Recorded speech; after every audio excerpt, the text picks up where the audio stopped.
20ویں صدی کی جنگ کے ہتھیار اب بدل چکے ہیں۔ روایتی جنگ بدل کر اب ہائیبرڈ جنگ بن چکی ہے، جہاں لوگوں کے ذہنوں کو ذریعہ بنا کر کسی بھی ریاست کو نقصان پہنچایا جا سکتا ہے۔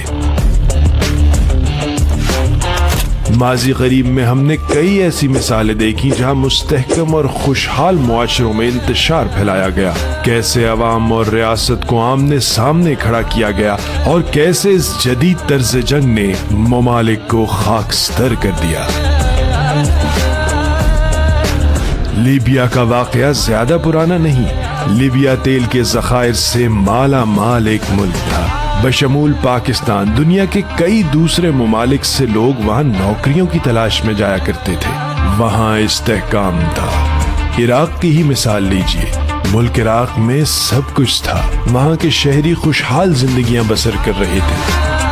تجزیہ کار جسے عرب کی بہار کہتے ہیں، اس بہار کے حالات کا جائزہ لیا جائے تو تاریخ ہمیں بتاتی ہے یہاں کے لوگ خوشحالی کی زندگی بسر کرتے تھے۔ یہ سب ریاستیں فنکشنل سوسائٹیز تھیں، یہاں امیر بھی تھے، غریب بھی تھے، لبرلز بھی تھے اور قدامت پسند بھی تھے، مگر سبھی ہنسی خوشی ساتھ ساتھ گزر بسر کر رہے تھے۔ پھر ہائیبرڈ جنگ نے اپنا کام دکھایا۔ عام عوام میں ایسے غلط بیانیوں کی تشہیر کی گئی کہ جس نے لوگوں کے دماغ آلودہ کر دیے۔ کبھی انہیں بتایا گیا کہ ان کے حقوق کو سلب کیا جا رہا ہے، کئی گروپ اور ٹولیاں سرگرم ہوئی، بتایا گیا کہ ایک گروپ یا قبیلے کو زیادہ تو دوسرے کو کم دیا جا رہا ہے۔ سوشل میڈیا کو استعمال کرتے ہوئے یوتھ یعنی نوجوانوں کو ٹارگٹ بنایا گیا، معمولی سے خدشات کو پہاڑ جیسے مسائل بنا کر بیان کیا گیا، اور یہ نوجوان دشمن کے ہاتھوں کھیلتی کٹ پتلیوں کی طرح لاٹھیاں، بھالے، پتھر، یہاں تک کہ ہتھیار اٹھائے حکومت کے سامنے آ کھڑے ہوئے۔ نتیجتاً یہ ممالک بے سر و سامانی کا شکار ہو گئے، جہاں کے لوگ پناہ گاہوں کے لیے در بدر ہونے لگے، معصوم بچے فاقہ کشی کا شکار ہو گئے، اور عزت دار بہن بیٹیاں اپنی عصمت بیچنے پر مجبور ہو گئی۔ اور انتشار کو ہوا دینے والے کئی نام نہاد رہنما اور وار لارڈز جو جنگ کے دوران تو نظر آتے رہے مگر بربادی کے بعد غائب ہو گئے۔ عام عوام مدد کے لیے جہاں بھی گئے ان کے لیے دروازے بند کر دیے گئے۔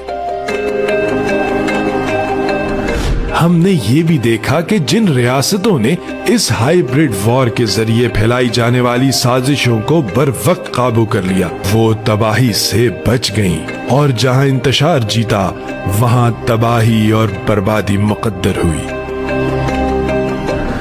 ملک خدا داد پاکستان کو بھی روز اول سے ہی بہت سے دشمنوں کا سامنا ہے، اور یہ دشمن اس کا عملی مظاہرہ بھی کرتے آئے ہیں اور جس کا اظہار بھی بہت سے مواقعوں پر کیا ہے۔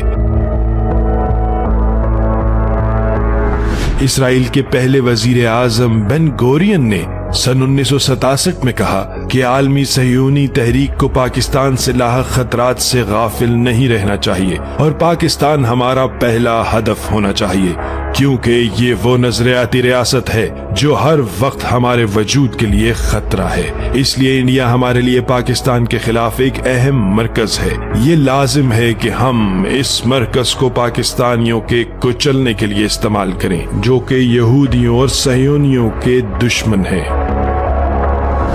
اس سلسلے میں بہت سے بین الاقوامی ماہرین بھی بیان دے چکے ہیں۔ ایک مشہور امریکی تجزیہ کار کرسٹن فیئر 2016 کے اپنے دیے گئے بیان میں کہتی ہیں کہ پاکستان کی تباہی کے لیے لازم ہے کہ پاکستان فوج تباہ ہو، لیکن فی الحال مجھے ایسا ہوتا نظر نہیں آ رہا۔